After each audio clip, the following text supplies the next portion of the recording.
अग्नि वेताल परिचय। एक अग्नि वेताल का तात्विक स्वरूप। अग्नि वेताल तांत्रिक परंपरा में वर्णित एक विशिष्ट वेताल सत्ता है जो अग्नि तत्व से संबद्ध मानी जाती है। सामान्य वेताल जहां श्मशान, शव, वायु या अंधकार से जुड़े होते हैं, वहीं अग्नि वेताल को कालाग्नि, चिताज्वाला और तपस्वी अग्निचेतना का प्रतीक माना गया है।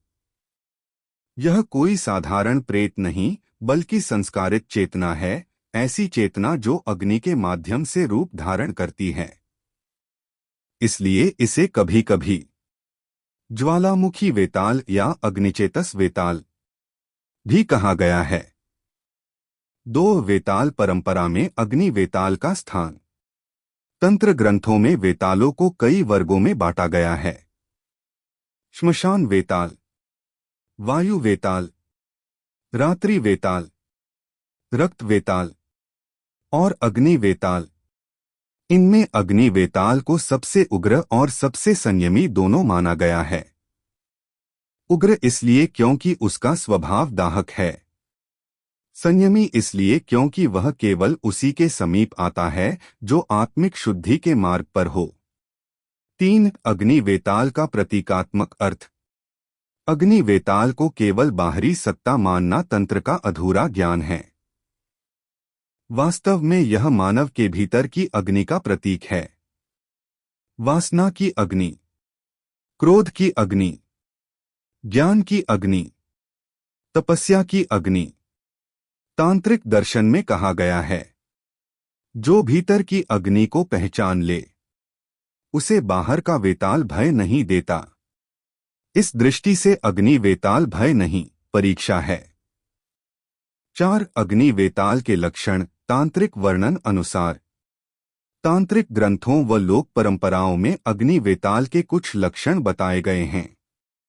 ज्वालामय या धधकता हुआ रूप, नेत्रों से अग्निसी दीप्ति, स्वर में गर्जना पर शब्द कम, प्रकट होने पर वातावरण का अत्यधिक गर्म हो जाना, धुआं, चिंगारियां या नीली लाल ज्वालाएं। परंतु यह रूप साधक की चेतना के अनुसार बदलता भी है। डरपोक के लिए वह भयानक और संयमी के लिए वह गुरुसदृश माना गया है। 5. अग्नि वेताल और साधक का संबंध। अग्नि वेताल को तांत्रिक परंपरा में सेवक नहीं कहा गया है। उसे कहा गया है सहचर या सहयात्री, अर्थात वह आदेश नहीं मानता, बल्कि साधक की आंतरिक स्थिति का प्रतिबिंब बनता है। यदि साधक में अहंकार हो तो अग्नि वेताल दाहक बन जाता है। यदि साधक में संयम हो तो वही अग्नि प्रकाश बन जाती है। 6. अग्नि वेताल से जुड़े भय और भ्रांतियां। लोक कथाओं में अग्नि वेताल को अत्यंत भयानक बताया गया है, जो साधक को जला देता है, पागल कर देता है या भस्म कर देता है। तांत्रिक दृष्टि से यह पूर्णतः मिथ्या नहीं, पर इसका कारण वेताल नहीं, साधक की अपात्रता मानी गई है। अग्नि किसी को मारती नहीं, वह केवल सत्य प्रकट करती है। 7. अग्नि वेताल का दार्शनिक संदेश। अग्नि वेताल की संकल्पना यह सिखाती है कि शक्ति साधन नहीं, दायित्व है। तप बिना संयम विनाश बन जाता है, और जो स्वयं को नहीं साधता वह किसी शक्ति को नहीं साध सकता। इसलिए अग्नि वेताल तंत्र का भयावह पक्ष नहीं, बल्कि उसका सबसे कठोर गुरु माना जाता है। निष्कर्ष। अग्नि वेताल कोई साधारण प्रेत नहीं, वह अग्नितत्व में स्थित चेतना का रूपक है।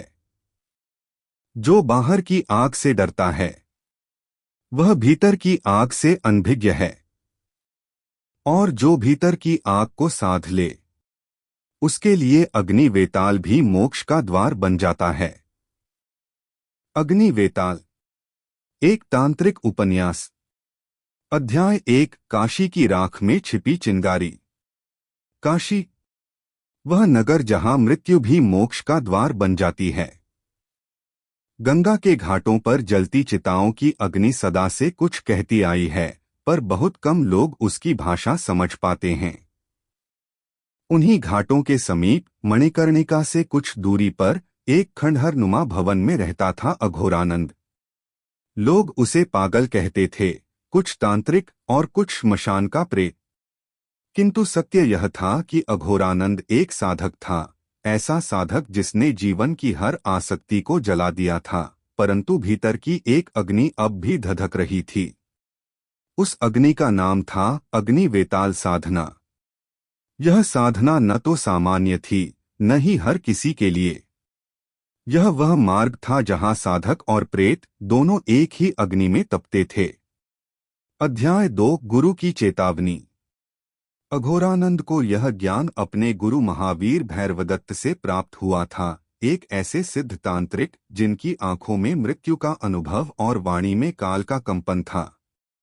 गुरु ने कहा था, वत्स, वेताल को साधना आसान है, पर अग्नि वेताल, वह स्वयं कालाग्नि का अंश है। यदि तेरा मन, वासना या भय शेष रहा तो वही अग्नि तुझे भस्म कर देगी। गुरु ने उसे एक पुरानी भोजपत्र पांडुलिपि दी थी, जिस पर रक्त और भस्म से लिखा था, अग्नि वेताल कल्प। उस दिन गुरु ने अंतिम बार कहा, यह साधना ज्ञान नहीं, मूल्य मांगती है। और उसी रात गुरु ने समाधि ले ली। अध्याय 3 साधना का विधान। अघोरानंद ने वर्षों तक प्रतीक्षा की। अंततः एक महाशिवरात्रि की अमावस्या आई, वही रात्रि जब अग्नि और अंधकार का मिलन होता है। साधना स्थल बना श्मशान का मध्य भाग। सामग्री: चिता की अग्नि, मानव अस्थि, भैरव यंत्र, रक्त से लिखित मंत्र और स्वयं साधक का संकल्प। अघोरानंद ने नग्न होकर शरीर पर भस्म लगाई। त्रिकोणाकार यंत्र में अग्नि प्रज्वलित की और मंत्र जप प्रारंभ किया। हरौ क्लीं अग्नि वेतालाय नमः। अग्नि लपटें सामान्य नहीं थीं, वे नीली और रक्तिम हो उठीं। अध्याय 4 वेताल का प्रथम प्राकट्य। तीसरे प्रहर में वायु स्थिर हो गई। अचानक अग्नि से एक आकृति उठी। अधजला शरीर, ज्वालामय नेत्र और मुख से निकलती चिंगारियां। वह हंसा, हंसी ऐसी कि हड्डियां कांप उठें। मानव, तू मुझे साधना चाहता है या स्वयं जलना चाहता है? अघोरानंद का शरीर कांप रहा था, पर चित्त अडिग था। उसने कहा, मैं न तुझे बांधना चाहता हूं, न आज्ञा देना। मैं तुझसे ज्ञान चाहता हूं। वेताल की आंखों में पहली बार आश्चर्य था। अध्याय 5 अग्नि परीक्षा। अग्नि वेताल ने कहा, तो सुन। पहली परीक्षा भय, दूसरी वासना, तीसरी अहंकार। जो तीनों से बच गया वही मेरा अधिकारी। अचानक अग्नि ने रूप बदला। अघोरानंद ने अपने जीवन के दृश्य देखे।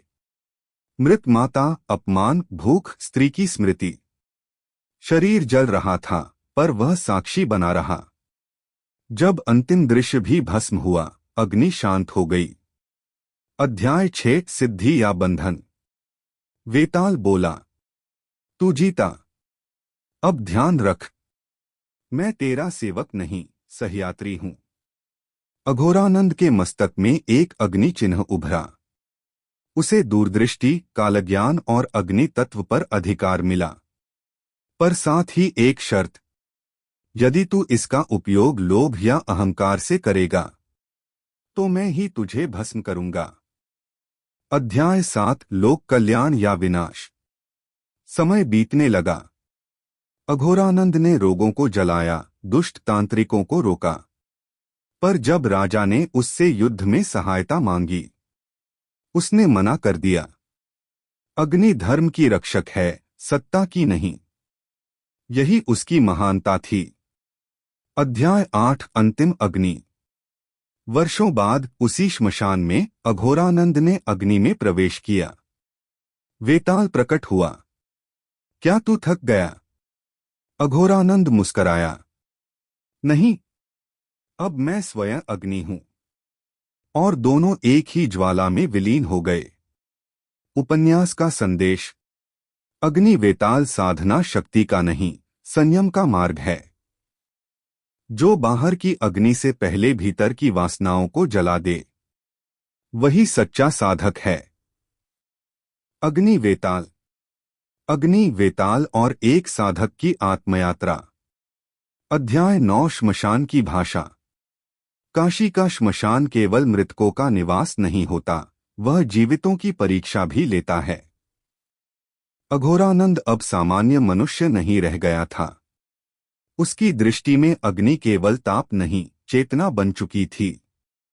रात्रि के अंतिम प्रहर में जब चिताएं शांत होती, तब वह बैठकर अग्नि से संवाद करता। लपटें उसे संकेत देती, कभी भविष्य के, कभी कर्मों के, कभी मृत्यु के। वेताल मौन रहता, पर उसकी उपस्थिति हर क्षण अनुभव होती। वह भीतर ही भीतर साधक को देख रहा था। क्या वह अभी भी मानव है, या अग्नि बनने की दिशा में बढ़ चुका है? अध्याय 11। वेताल की चेतावनी। एक रात्रि वेताल प्रकट हुआ, पहले से अधिक उग्र। उसकी देह से चिंगारियां गिर रही थीं। साधक, तू मेरी शक्ति को लोक में फैला रहा है। ध्यान रख, लोग श्रद्धा नहीं, आसक्ति लाते हैं। अघोरानंद ने उत्तर दिया, यदि अग्नि केवल मुझे जलाए और संसार को न ताप दे, तो वह अग्नि व्यर्थ है। वेताल मौन हो गया। यह मौन स्वीकृति नहीं, आगामी संकट का संकेत था। अध्याय 12। काले तांत्रिक का आगमन। एक अमावस्या की रात्रि श्मशान की सीमा पर काला धुआं उठा। वह था कालनेमी, एक तांत्रिक जिसने प्रेत, डाकिनी और पिशाच साधनाएं की थीं। पर अग्नि तत्व से वह सदा भयभीत रहा था। उसे ज्ञात हुआ था कि अघोरानंद के पास अग्नि वेताल है। वह उसे वश में करना चाहता था। अग्नि को भी झुकाया जा सकता है, उसने हंसते हुए कहा। अध्याय 13। तंत्र युद्ध। कालनेमी ने काले मंत्रों से श्मशान को घेर लिया। वायुमंडल भारी हो गया। मृत आत्माएं कराहने लगीं। अघोरानंद पहली बार क्रोधित हुआ। उसने अग्नि वेताल का आह्वान किया, न आज्ञा देने के लिए, बल्कि सहयोग के लिए। अग्नि आकाश तक उठी। वेताल गर्जना कर उठा। जो अग्नि को दास समझे, वह पहले स्वयं जलता है। क्षण भर में कालनेमी की साधनाएं भस्म हो गईं। पर अघोरानंद का हृदय कांप उठा। यह शक्ति विनाश भी कर सकती है। अध्याय 14। आत्मसंघर्ष। उस रात अघोरानंद सो नहीं सका। पहली बार उसके भीतर प्रश्न उठा, क्या मैं भी कालनेमी बन सकता हूं? वेताल ने भीतर से उत्तर दिया, यही अंतिम परीक्षा है साधक। शक्ति नहीं, संयम। अघोरानंद ने निर्णय लिया। वह अब किसी की सहायता नहीं करेगा, जब तक सामने धर्म न हो। अध्याय 15। बालक और अग्नि। एक दिन एक बालक श्मशान आया। उसका शरीर जल रहा था, अज्ञात रोग से। बालक बोला, बाबा, माँ कहती है आप आग को शांत कर सकते हो। अघोरानंद की आंखें नम हो गईं। उसने अग्नि को आदेश नहीं दिया। उसने प्रार्थना की। वेताल पहली बार झुका। अग्नि शीतल हो गई। बालक जीवित रहा। वेताल ने कहा, आज तूने मुझे नहीं, अपने अहंकार को साधा है। अध्याय 16। अग्नि शरीर। वर्षों बीत गए। अघोरानंद का शरीर अब सामान्य नहीं था। उसकी त्वचा गर्म रहती। उसकी सांसों से धुआं निकलता। लोग कहते, वह मानव नहीं, अग्नि पुरुष है। पर भीतर वह शांत था। वेताल अब बाहर प्रकट नहीं होता। वह साधक के भीतर समा चुका था। अध्याय 17 अंतिम दीक्षा। एक रात गंगा का जल उबलने लगा। आकाश रक्तिम हो गया। वेताल की आवाज गूंजी। समय आ गया है। अब तू साधक नहीं, अग्नि स्वयं है। अघोरानंद समझ गया, यह महाविलय का क्षण है। उसने चिता सजाई, पर इस बार मृत शरीर का नहीं, अपने अस्तित्व का। अध्याय 18 अग्नि में विलय। जैसे ही वह अग्नि में बैठा, लपटें झुकीं। वेताल अंतिम बार प्रकट हुआ। न उग्र न भयानक, बल्कि शांत दीप्त। आज से कोई वेताल नहीं, कोई साधक नहीं, केवल अग्नि चेतना। अघोरानंद मुस्कराया। उसका शरीर जला नहीं, वह प्रकाश बन गया। उपन्यास का अंतिम संदेश। अग्नि वेताल साधना किसी प्रेत को वश में करने की कथा नहीं। यह मनुष्य के भीतर की अग्नि को पहचानने की यात्रा है। जो शक्ति को साधन माने वह नष्ट होता है, जो शक्ति को साध्य माने वह मुक्त होता है। अग्नि वेताल मंत्र साधना स्वरूप लाभ एवं हानि। एक अग्नि वेताल मंत्र शास्त्रीय स्वरूप।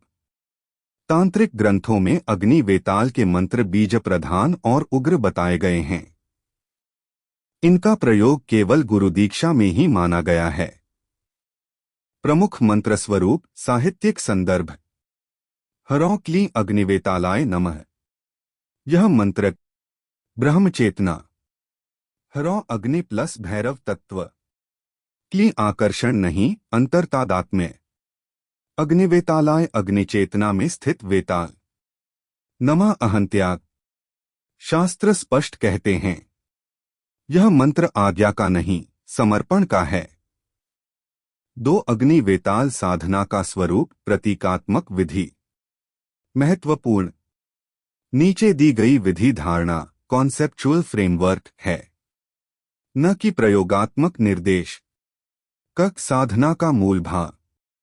अग्नि वेताल साधना में वेताल को बुलाया नहीं जाता, साधक स्वयं को अग्नि के योग्य बनाता है। यह साधना बाहरी प्रेत नहीं, भीतर की ज्वाला से साक्षात्कार है। ख साधक की आंतरिक तैयारी। शास्त्रों के अनुसार साधक स्वयं को नश्वर, देह को भस्मसदृश मानता है। मृत्युबोध से भयमुक्त होता है। मंत्र को शब्द नहीं, कंपन मानता है। अग्नि को देवता, गुरु और साक्षी मानता है। ग ध्यान की अवस्था।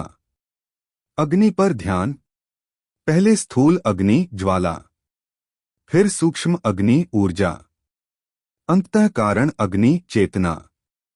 इसी क्रम में वेताल को अग्नि चेतना का प्रतिबिंब माना गया है। घ वेताल का प्राकट्य अनुभवात्मक। ग्रंथों में इसे अनुभूति कहा गया है, दृश्य नहीं।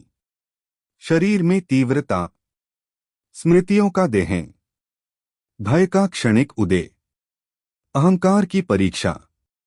यही साधना सफल या विफल होती है। 3 अग्नि वेताल साधना के लाभ शास्त्रीय दृष्टि। यदि साधक योग्य हो तो ग्रंथों में निम्न फल बताए गए हैं। आध्यात्मिक लाभ। तीव्र विवेक बुद्धि, भय मृत्यु और मोह से मुक्ति, आत्मसंयम की चरम अवस्था, सत्य सत्य की स्पष्ट पहचान। तांत्रिक दृष्टि से अग्नितत्व पर आंतरिक नियंत्रण, नकारात्मक ऊर्जाओं से संरक्षण, अन्य तांत्रिक बाधाओं में कमी। शास्त्र कहते हैं, जिसे अग्नि वेताल सिद्ध हुआ वह प्रदर्शन नहीं करता। 4 अग्नि वेताल साधना की हानि अयोग्यता में। यही सबसे महत्वपूर्ण भाग है।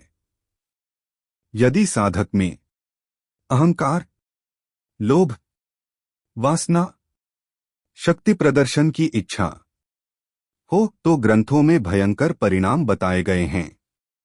मानसिक हानि, तीव्र भय, भ्रम उन्माद, नींद का नष्ट होना, शारीरिक हानि, असामान्य ताप, दुर्बलता, तंत्रिका असंतुलन, आध्यात्मिक पतन, साधना भ्रंश, जीवन में विनाशकारी घटनाएं, आत्मग्लानि और अवसाद।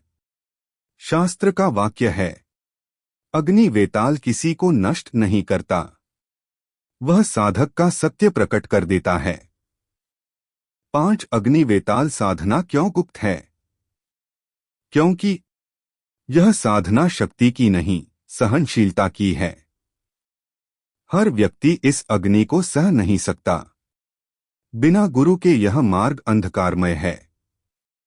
इसी कारण इसे उग्र, गुप्त और विरल साधना कहा गया है। निष्कर्ष, शास्त्रीय संदेश, अग्नि वेताल मंत्र और साधना कोई चमत्कार पाने की विधि नहीं। यह उस व्यक्ति के लिए है जो स्वयं को जलाने को तैयार हो ताकि सत्य प्रकाशित हो सके। जो अग्नि को साधन बनाता है वह जलता है, जो अग्नि को साध्य बनाता है वह मुक्त होता है।